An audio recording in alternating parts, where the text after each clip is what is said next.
Почитувани гледачи, добре дојдовте во нашата емисија. Џагорот се замени со тишина, погледот се замени со монитор, а младоста се затвори во просторот. Ваква беше реалноста на сите, но најпогодена можеби беше младата популација, кога од март годинава остана затворена во своите домови, надвор од училишниот двор, надвор од улиците, надвор од местата на дружење. Кризата со COVID-19 и како младите успеа да се снајдат во неа. Ова е тема на нашата емисија. Некои од младите, напротив, ова време на затворење го искористија да се отворат со емпатија кон другите, односно да помогнат на оние кои што им е најпотребна помош. Сите тие млади ентузијасти во едно ги организира Црвениот крст на Струмица. Волонтерите на Црвениот крст и тогаш, но и денес наоѓаат време меѓу часовите, пред онлайн часовите, да дојдат во центарот и да се екипираат за нивната помош да стигне до оние каде што е најпотребно. Ова наша емисија ја започнуваме токму со сторијата, прилогот за младите волонтери од Црвениот крст на Струмица. Затворањето на училиштата во март годинава, карантин, полициски час, забрана за движење и уште ред други рестриктивни мерки во борбата против ковид. Ова секојдневие затвори голем дел од популацијата дома, но не и волонтерите на Црвениот крст. Напротив, велат тие, токму тогаш се стимулирале уште повеќе да помагаат и да се вклучат во овој хуман активизам. За младата Ангела Ѓоргиева, денот пред почетокот на школските онлайн активности и денеска почнува во Црвениот крст. Заедно со незините колешки ги добиваат првите задачи и задолженија за помош. Во цела Струмица и во цела струмичка околина на најзагрозените семејства беа делени пакети и секаква помош. Така, дали им помагавте и на лицата, стари лица, кои што им треба, потребно им е намирници да набават, или лица кои биле во карантина не можат да излезат да си набават намирници, дали имавте таква и линија воспоставена? Да, дефинитивно имавме стручни работници кои се занимаваа секојдневно, беа во просториите на Црвен крст и добивавме повици од секакви луѓе, најчесто беа старите изнемоштени лица кои бараа помош и поддршка од нас, па дури и психичка поддршка, и нашите волонтери, да кажеме, и стручни работници секојдневно се бораа со тоа и дава помош, помага, беа на терен, купуваа намирници. Нивното присуство беше забележливо и на сите настани кои летово го збогатуваа културниот живот во Струмица. Тоа ни е работа на нас и поголема мотивација добивавме. Еве денес скоро 2 месеци бевме на терен, секоја вечер и макотрпно работевме сите до еден. Ангела вели дека сепак како млади и за нив целата ситуација била нова и делумно непријатна. Влијаше лошо, искрено. Младите навистина сакаа да бидат по цел ден на терен, навикнати беа, сите има идеи што со душа чекавме да ги реализираме, но кога не ставија во карантин се онлайн правевме и тоа беа најчесто некои обуки, предавања и ништо од тоа што сакавме не успеавме да го реализираме. Се надевам нели во блиска иднина ќе спремаме се. Па добро, ние не знам, секојдневно црпиме некаква мотивација и од вработените кои се стално на терен и тие се ни единствено најголема мотивација што ги гледаме секојдневно нив. Волонтерскиот список на Црвениот крст е долг, но само 30 редовно доаѓаат да ги завршуваат своите задолженија. Велат дека се привикнале на реалноста, но се обидуваат со секоја своја активност и со секое свое дело да им ја улеснат реалноста на оние кои не се снаоѓаат најдобро во времето на пандемијата со COVID-19.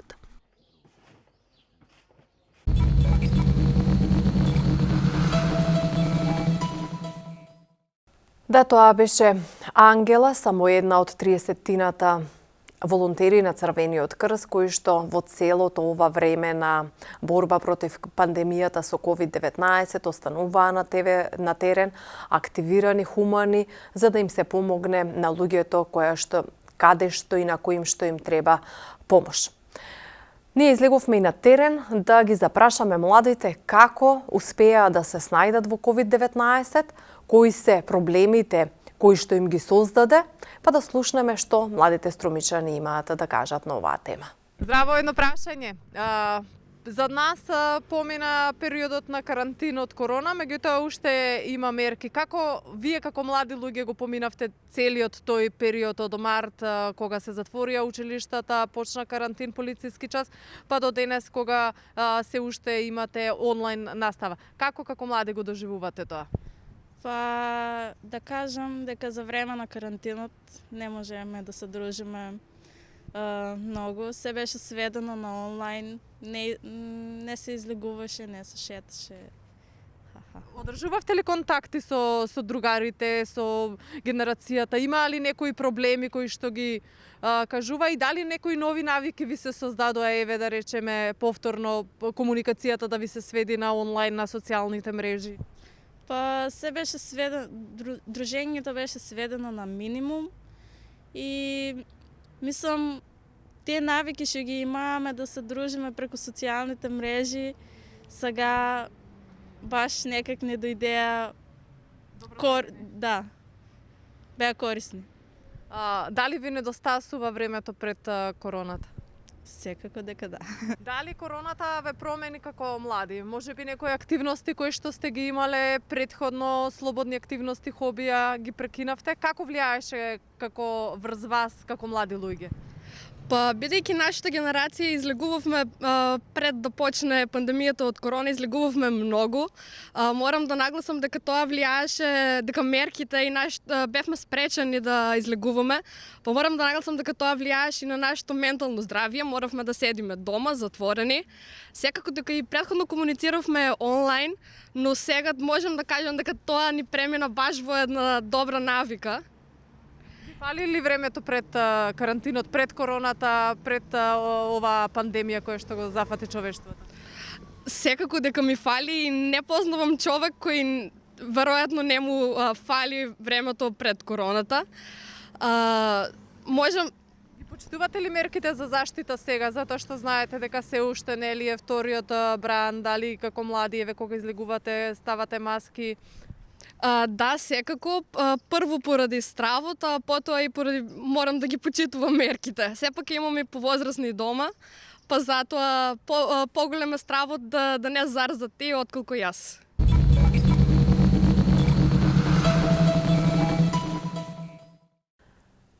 И Ангел од првиот прилог и анкетираните сограѓани кажаа дека секако се нашле во една своевидна непријатна состојба, која што не е нешто ново за нив и која што се коси со она што го носи младоста.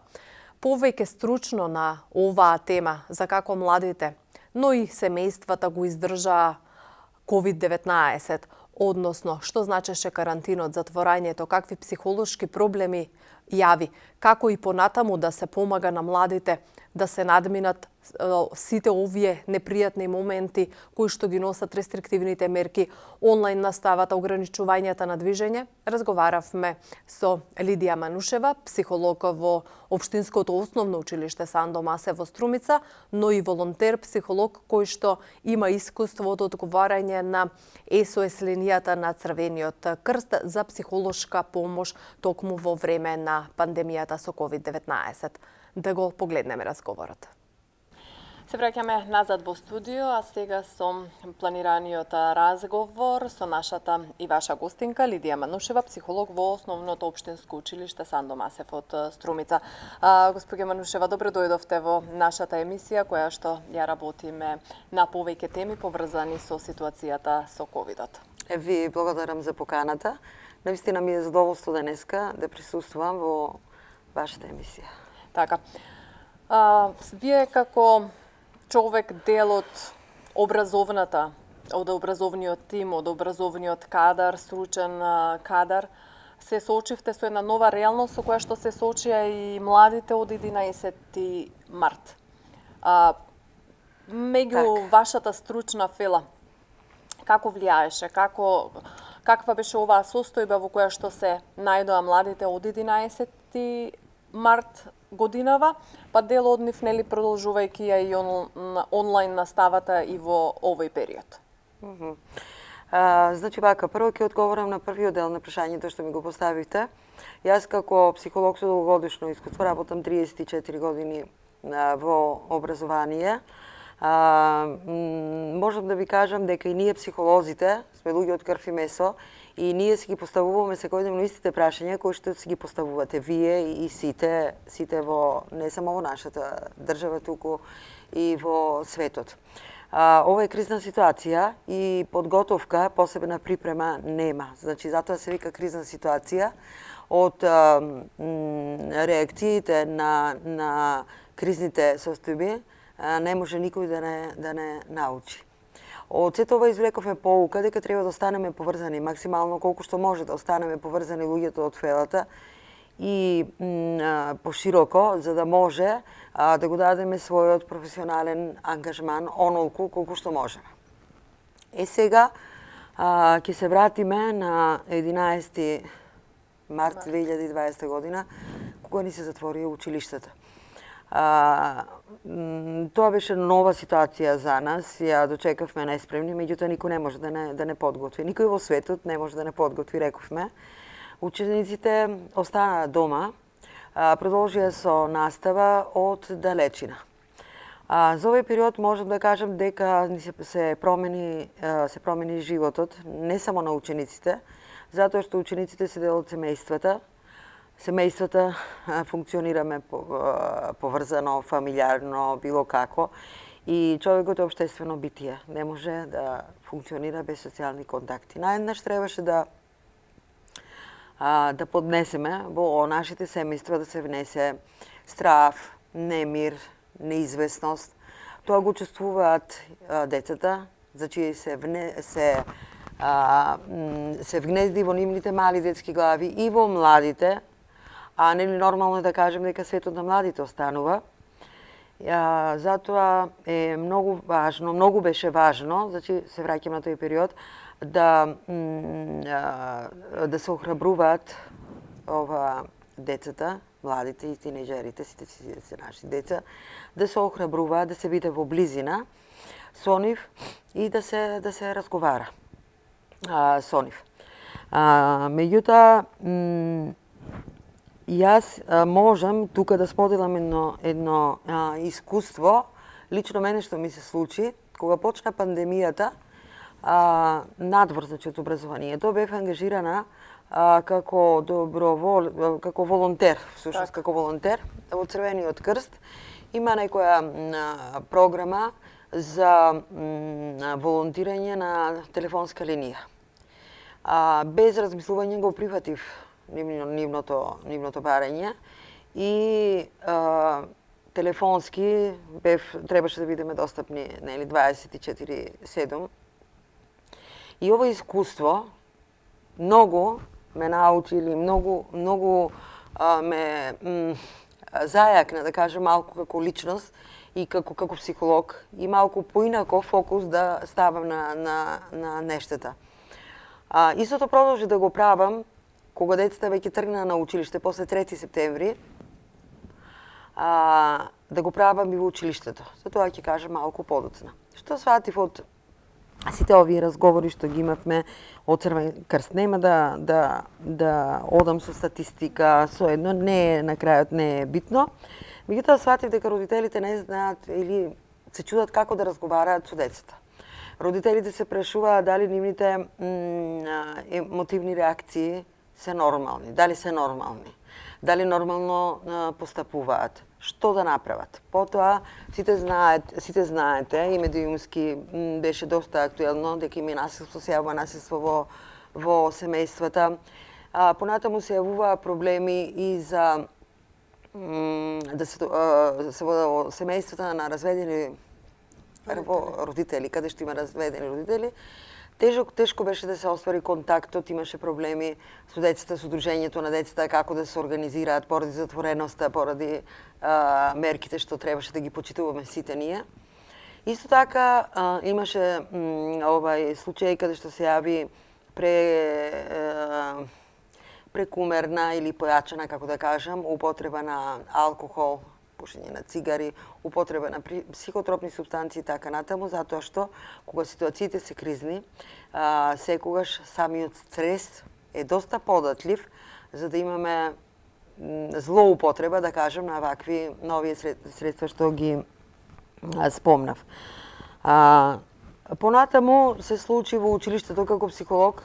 Кажувам, сите знаете дека почнавме покасно малку, на 1 октомври. И имаме ученици кои што посетуваат настава со физичко присуство од 1 до 3 одделение. Другите следат онлайн настава, исто така и во подрачните училишта. Дел, значи во 2 подрачни училишта имаме наставата се изведува со физичко присуство, во друго комбинирано. Сето тоа зависеше од работевме по методологија и протоколи што ги добивавме и насоки од Министерството за образование, се разбира. Тогаш кога почна и уште имаме, значи секојдневно ние деца што се во изолација или родителите се во изолација од тие причини имавме изолирани паралелки, се знае кога истекуваат роковите и така натаму и наеднаш почувствував потреба да им се јавам на тие семејства кои што се во изолација. Родителите се во изолација, децата се во изолација. Тука дојде до многу сознанија кои што сакам да ги споделам и кои влијае на мојот интегритет како личност прво, после како психолог. Од таа статистика некоја или од разговорите јас што си ја направив, забележав дека на родителите и на луѓето што се во изолација им се руши визијата за праведен свет. Го доживуваме светот неправеден, зашто нас ни се случува, од каде ово се случи. Понатаму ја изгубија луѓето предвидливоста на животот, што е многу важна, не само за возрастите, туку и за децата. Го изгубиме планирањата што ги имавме за животот. Наеднаш се почувствувавме оти изгубивме многу, а за трауматско искуство никој нема имунитет. Така, нема антитела кои што можат да помогнат трауматското искуство. Како да се борат против оваа состојба?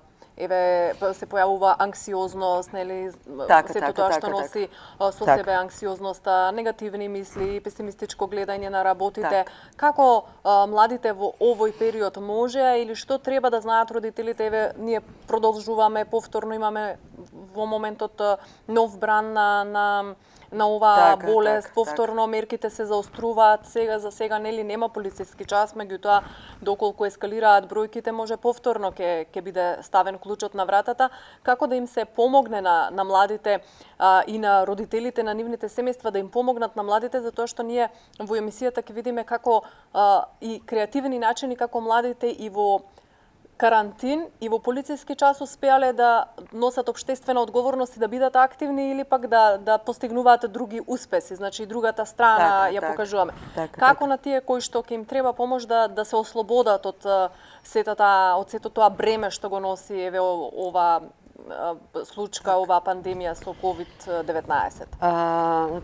Така, убаво рековте тоа.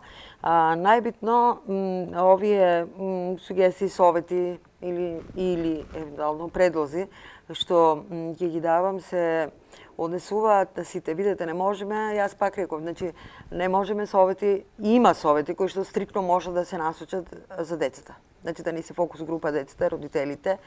И меѓутоа, децата се деца, значи се малолетни, се исто така психички, сознано, когнитивно, било како, се во развој и одговорноста секогаш ја гледаме кон возрастите. Дали тоа да се родителите, наставниците, ние, училиштата и така натаму, значи зависи на што ќе го оставиме фокусот за дискусија и како ќе бидат насочени овие, како што рековте, насоки што може како психолог да ги дадам. Прво и основно е тоа што треба да ги прифатиме нашите емоции онакви какви што се. Значи, короната е вирус. Меѓутоа стравот, анксиозноста, паниката, ние ја создаваме. Од разговорите што ги имав со луѓето што се во изолација или луѓето кои што не се во изолација, а сега има зголемен бројот во Струмица, тоа го знаеме, нели не ништо нити тајно, нити страшно, едноставно ни се случува. Меѓутоа, јас секогаш се водам и сакам да пратам, да споделам мојата порака и ова ќе помине еден ден. Треба да гледаме позитивно, треба да гледаме оптимистички, затоа што во овој момент психологот може да каже дека најдобар лек е оптимизмот. Мора да ги прифатиме и ние возрастните емоциите како такви. Нема потреба да судиме дали се правилни нашите емоции, нема потреба да размислуваме вакви се, ама дај да ги сменам да бидат поинакви. Туку сите емоции се нормални. И стравот, и паниката, и плачењето, и ред други реакции психички што се нормални. Ненормални се само околностите. Значи треба да гледаме така. Се е нормално мене што ми се случува, ненормални се околностите. Меѓутоа, треба и понатаму и други совети, затоа што ако застанеме до тука да кажеме, па да, ова мене што ми се случува, ми ги си плачам аз цел ден, ќе си бидам депресивна, тоа е нормално, ненормално што има корона. Затоа е добро да се структурира денот. Дали ќе ги дискутирам воопштено, дали сме во изолација, дали е полициски час, дали е сега е понормално време да кажеме кога одиме на работа, да го сметаме. И тоа е успех што можеме да одиме и на работа, да кажеме. Денот, структурирањето на денот значи дали се ова да дел од смени... техники кои што може да се применуваат? Како? Дали се ова дел од техники кои што може да се применуваат? Тоа што може. Па и секој пат кога човек може да се најде во стресната да се најде во стресна ситуација. Овдека исто така поврзано, ќе го поврзам сега убаво ме потсетивте дека кога кризата е проследена со губитоци, човечки, се работи за човечки губитоци, кои што се поврзани, дел од нашите семејства блиски, примарни за жал, подалечни семејства, тогаш стресовите се многу големи. И можеби она што најмногу не прави и се посекојдневните или зачестеноста на ваквите случаи, оти знаете како? Мозокот, човечкиот мозок, функционира некогаш како да речам са англиски ми збор, преку трупа. Така. Ме разбираш? Да. По краткиот пат функционира. Ако се запрашаме зошто кога слушаме вести, еве. По завршувањето на вестите ги запамтуваме колку денеска се заболени, колку умреле, а да не праша некој колку оздравеле, тешко ќе го дадеме одговорот. Затоа што мозокот се брани. Реагира инстинктивно, несвесно. Кога ќе почнеме рационално да размислуваме, значи тоа е на ниво на несвесно. И паниката, и стравот, се е на ниво на несвесно и на инстинктивна реакција. Затоа што и животинското или основно правило е на преживување, да преживеам сега, да се снајдам, нели, во кризните времења. Меѓутоа, рационалното размислување е, например, кога ќе се испланира времето. Ето, тоа е една техника, рационална техника, затоа го спомнав ова. Ќе го испланираме денот. Или да употребим поговорката, како за сите, така и за нас, нели? Да. Ќе го испланираме денот и си направиме структура на денот и ќе кажеме. Сега ќе направам ова, сега ќе и чистам жените или ќе сготвам, ќе испечам колачи, после ќе читам некоја книга, па ќе гледам филм, па ќе медитирам, не знам, па ќе вежбам дома. Можам да вежбам, и беше случај, си се поврзуваат со тренери, па си вежбаат дома луѓето и така натаму. Значи, тоа значи отприлика структурирањето на денот и уште нешто, да се зачувуваат социјалните контакти. Така. Она беше во ова време многу е битно да се зачуваат социјалните контакти.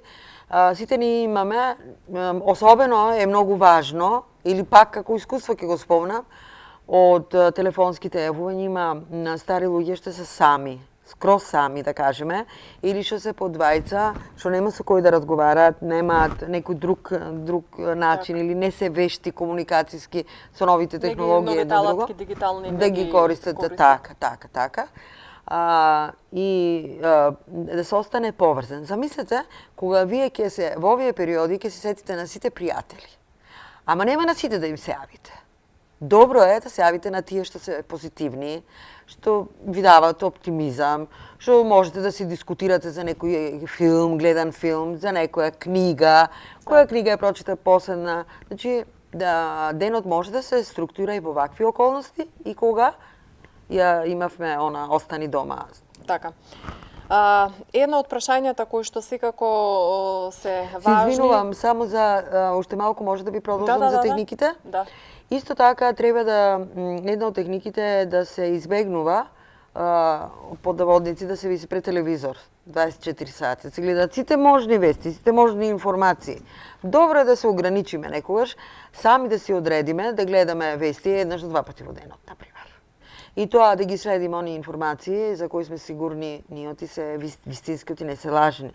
Значи проверени информации, дали се тоа од Светска здравствена организација, дали се од Министерство... Да не се создава дополнителна паника. Да не се создава дополнителна паника. Кога спомнавте сега за 24/7 пред телевизор, дел од младите кои што не успеа да пронајдат креативен начин за да се изборат со цела оваа ситуација, посегна по социјалните мрежи, игрите, видеоигрите, кои што исто така е голема опасност затоа што создава зависности. Така. Како младите кои што се повозрасни нели можат да препознаат дали се зависни од некоја игра или од некоја социјална мрежа, или пак родителите како да препознаат дека веќе детето навлегува во еден свет во кој што поинакви се последиците, не е само трошење на слободното време, туку станува за нив нова реалност и дел од нивното живење. Да, дури и некош може да се каже, се прашуваат што е реално, значи дали сега е реално, дали нашиот разговор сега е реален или не, или е виртуелен. Видете сега, родителите секогаш треба да се будни. Факт е дека со онлайн наставата децата поминуваат одреден ден пред компјутер. Меѓутоа имаат распоред на часови и родителите може да го контролираат тоа и се знае, значи колку време се поминува. Нема да одам во детали колку се ова. Останатиот дел од денот е битен да родителот има контрола.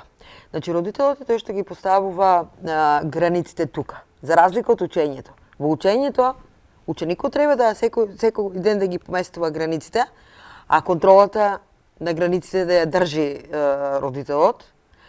Тука исто така, стари ќе дојде слично некако, родителот мора да знае што користи. Еве да ви кажам, ние како служба во училиштето правивме една анкета ланската година, со короната застана, и исто така учествува во изготвување на тестови, психолошки тестови на зависност од интернет и онлайн игри, што се стандардизираат во моментот и уште не се завршени.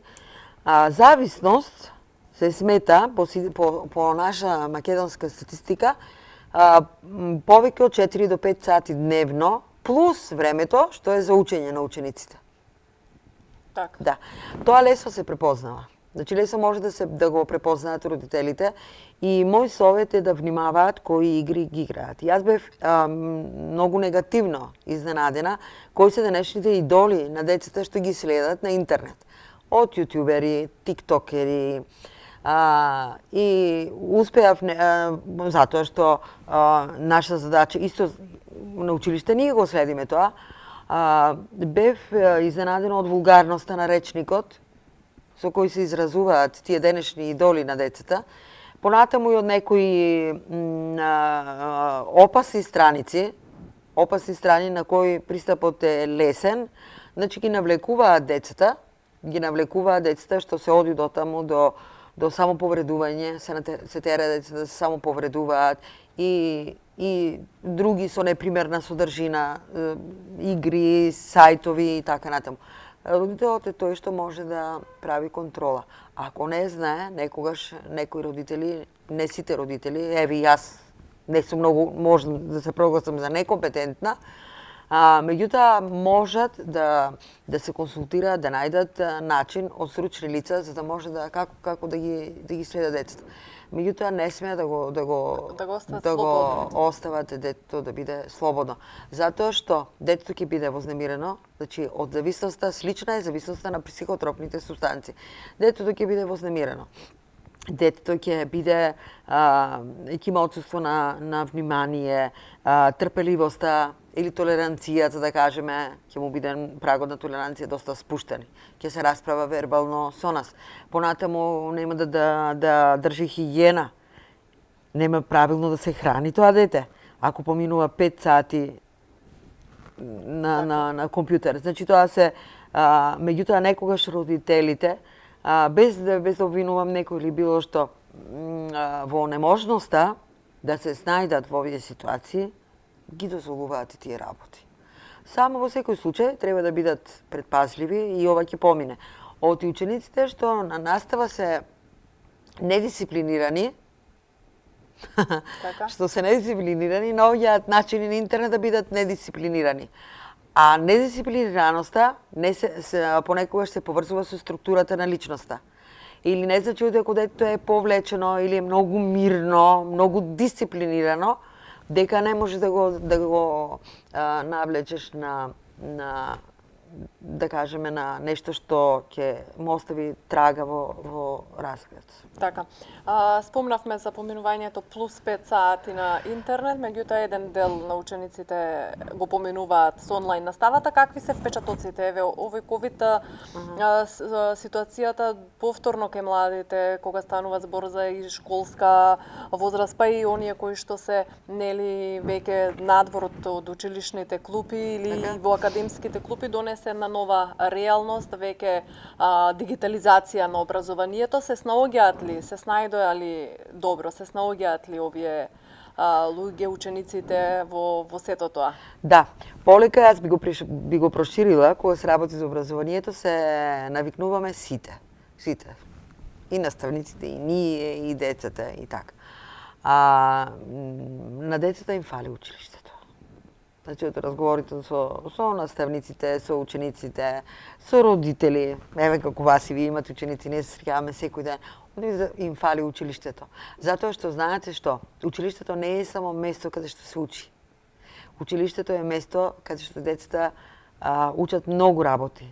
Јас би рекла место што е многу безбедно. И сега во моментот, рековме дека е сосема нова ситуација, меѓутоа во нормална, да кажеме, ситуација, кога ќе помине ова, е место на први љубови, место на гушкање, многу гушкање, место на учење на солидарност, место на учење креативност, место на учење на емпатија, да се помогне на друг и така. Тоа им фали, на учениците им фали. Во овој период добро е, малку ми смета визирот и... Нема проблем, и ние се навикнуваме на новата реалност. Да, мораме да се навикнеме, нели? Како препорака за учениците, ова е време кога може максимално да се искористи технологијата, современата технологија, максимално да биде искористена, меѓутоа што може да прават децата сега во оваа ситуација? И фали училиштето, дома следат настава, може да размислуваат позитивно. Например, да се договорат со другарчињата, затоа што има другарчињата и нивните групи не се фиксни на ниво на паралелка, туку се проширени на ниво улични другари, улични другари и така натаму. Значи може да се договорат да си зададат кратка цел или задача. Што ќе правиме летото? Па еде да ќе престане короната, нели? Што ќе правиме летото? После може да се одржуваат и неопходни се социјалните контакти, ќе одржуваат, да си споделуваат кој филм последен го гледале, која игра ја играле, со какви способности се оспособиле. Многу е битно, затоа што и децата и родителите, јас знам многу родители што ги насочуваат ова, исто и наставници сега од кога почна наставата, од кога се приспособи платформа, значи имаме платформа веќе и сето тоа е добро, чекор по чекор се оди се добива во квалитет, да кажам, во квалитет на наставата или во контактите. Секако ќе ни треба уште многу време, меѓутоа рековме, за вакви кризни ситуации никој не може на светот да припреми некого. Да понатаму да играат видеоигри и така натаму, битно е да останат во контакт. Да.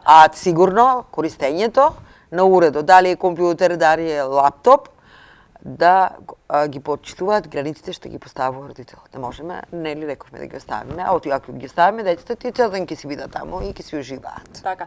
Сега се наоѓаат и пред нови предизвици, освен тоа што треба да се прилагодуваат на онлайн наставата, сега имаат веќе онлайн оценување. Како да се свати тоа? Малку е ние разговаравме со колегите нели кои што имаме деца кои што следат онлайн настава, дека многу е полагодно сега да не знаеш, затоа што го немаш пред себе професорот, децата, средината во која што треба да се посрамиш себе си ако не знаеш. Сега е по-лесно да кажеш не знам или да молчиш.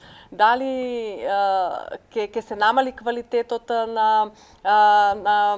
не на образованието, меѓутоа заложбите што децата ги даваат и дали е тоа и најважно во овој момент оценувањето и како ќе биде оценувањето? Така. Јас ќе одговорам со крајот од вашето прашање. Дали тоа е најважно? Во овој период, јас сум психолог, значи, и можам да кажам дека е најбитно да се сачува менталното здравје на учениците. Што е менталното здравје? Да останеме прибрани во оваа ситуација.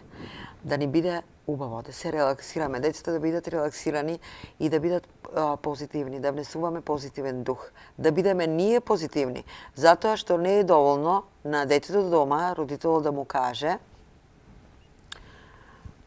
остани дома и прави што сакаш. Пак ќе кажам, не сакам да бидам погрешно разбрана. Меѓутоа, во овие ситуации е важно родителите да разговараат со учениците. Да разговараат со учениците затоа што менталното здравје и од сите разговори што ги имав, значи пак се навраќам се од искуство, да кажам, луѓето повеќе страда од психички реакции или од нарушено ментално здравје, отколку од симптомите од короната. Некои се поблаги, некои се асимптоматски, јас не сум лекар да кажам, меѓутоа повеќе страдаат од това. Видете сега, со децата треба да се разговара и за оценувањето, и за учењето, меѓутоа не треба да се форсира разговорот, да биде по секоја цена. Седи да разговараме, а разговорот оди еден како што сме ние. Значи, јас додека зборувам, вие ме слушате и обратно. Родителот треба да биде максимално подготвен да го слушне детето, да го сослуша, да му постави прашање. Не мора тоа да биде некој голем разговор, озбилен разговор, сериозен разговор, туку некогаш се наместуваат работите. Ќе разговараме кога ќе ни дојде на маса проблемот. Тоа може да биде за време на ручек. Ние треба да разговараме со децата и за учењето, за постигањата, дали научил или не научил задача, пак ќе кажам, на детето е секогаш и родителите едно да знаат дека и тие се луѓе од крв и месо. Дека не можат се да постигнат родителите. Родителите треба да усогласат, да работат со децата, подводници, треба да усогласат мајките, дома да има ручек, да биде се средено. Професионалните обврски да ги усогласат и веројатно тоа е многу тешко. Многу тешко им паѓа на родителите. Затоа родителите не треба да прават ништо што не правеле досега. Ќе им помагаат на учениците колку што им помагали досега. Детето ќе учи и секој ден ќе оди напред, ќе ги поместува границите, а родителот ќе биде стражарот кој ќе го провери тоа. Значи, дали излагал ученикот, рековте, може да се излаже, да се ќути, затоа што нема директен поглед во очи или да гледа и ќе ме познае малите деца особено. Ќе ме познае учителката мене дека лажам, нели? Меѓутоа, за тоа се разговара. Значи, ако ние што бараме ние од авторитетот, еве и ние како возрасти, да ни биде достапен, да биде чесен, да не лаже, да биде тука кога ни треба, да не гушне. Значи, на децата во овој период им треба многу гушкање, многу топлина. Секогаш кога сте под стрес, ви треба топлина. Така е. Значи, не треба да работат родителите нешто што досега не работеле, да им помагаат толку. Зошто? Затоа што им прават многу лоша услуга. Многу од родителите сакаат да ги заштитат децата од се на светот. И тоа едноставно не е можно.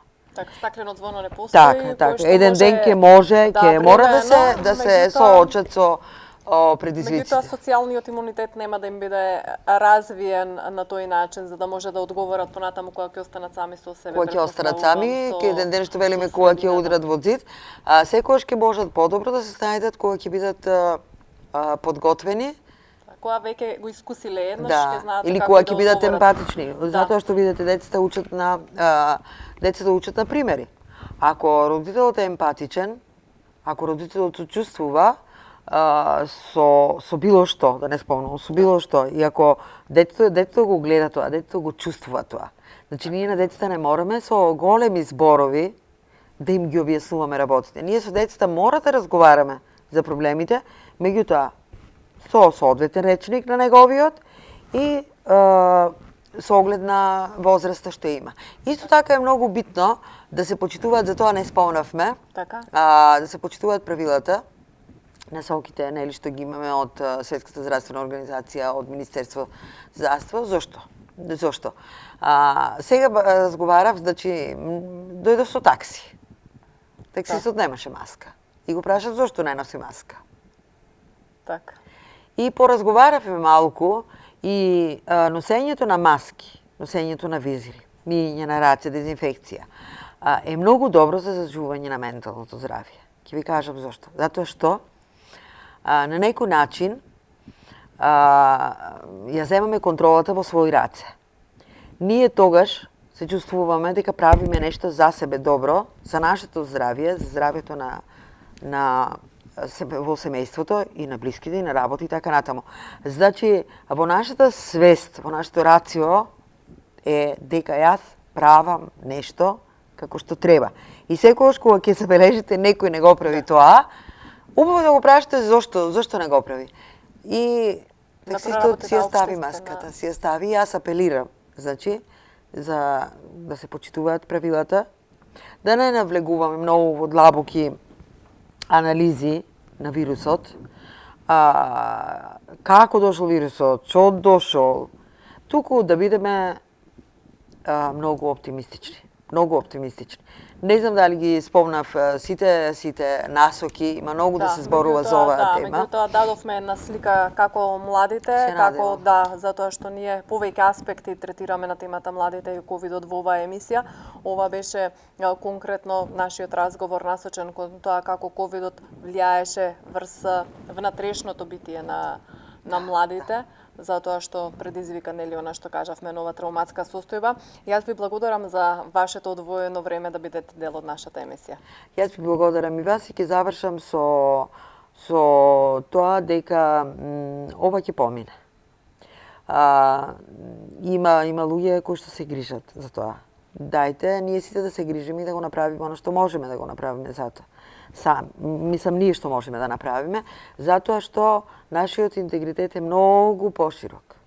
И од короната, од коронавирусот, и од сето ова, и кога е тешки времиња се, и кога е тешко да издржиме, за да може долгорочно да имаме добро здравје, добро ментално здравје, а само луѓе со добро ментално здравје може да функционираат во општеството.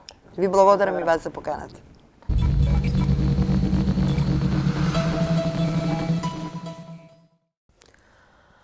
Така тоа беше разговорот со психологот Манушева. А во Институтот за јавно здравје неделно ги објавуваат кумулативните извештаи за состојбата со коронавирусот и пандемијата со COVID-19 во Македонија. Така до последната недела која што беше излезена додека ја подготвуваме оваа емисија, значи според возрастна граница, она што нас не интересира и е во доменот на нашата емисија, 1195 лица на возраст од 0 до 9 годишна возраст се заболени од COVID-19. 2172 лица на возраст од 10 до 19 години. 7035 на возраст од 20 до 29 години. Односно, од овој графикон се гледа дека младата популација не е во најзастапените, меѓутоа сепак збирно останува ризична, посебно на над 18, на 20 години, кога се и поголеми контактите и дружењата меѓу младите. Сепак на кумулативно ниво на Македонија најбројна останува популацијата од 10.040 заболени со возраст над 60 години. Институтот за јавно здравје објавува и проценти како изгледа оваа процентуална застапеност. Доколку тие проценти ги инкорпорираме и ги проектираме врз овие податоци, сликата за Струмица и за бројот на заболени во Струмица би изгледал од 0 до 9 години 25 лица, од 10 до 19 години 55 лица, од 20 до 29 години 234 лица, од 30 до 39 години 310 лица, од 40 до 49 години 301 лице, од 50 до 59 години 299 лица и над 60 години 330 лица. Значи ова вака би изгледало проектирана бројката на заболени во Струмица од COVID-19 врз основа на процентите кои што ги објави Институтот за јавно здравје, а кои што се однесуваат за возрастната застапеност на болните со COVID. Со помош на нашите соработници Реди Видер подготвија уште едно истражување кое што се однесува на непочитување на мерките за спречување на ширење на коронавирусот врз основа на статистиката на секторот за внатрешни работи од Струмица. Во секторот биле изречени казни за непочитување на мерки во месец март 27, во април 181, во мај 68, во јуни 38, во јули 23, во август 10, септември 10, октомври 8 и во ноември, заклучно со 20 ноември годинава, 6 казни за непочитување на мерките за спречување на ширење на коронавирусот. По возраст тоа би изгледало вака. До 18 години изречени се 64 казни, до 25 години 80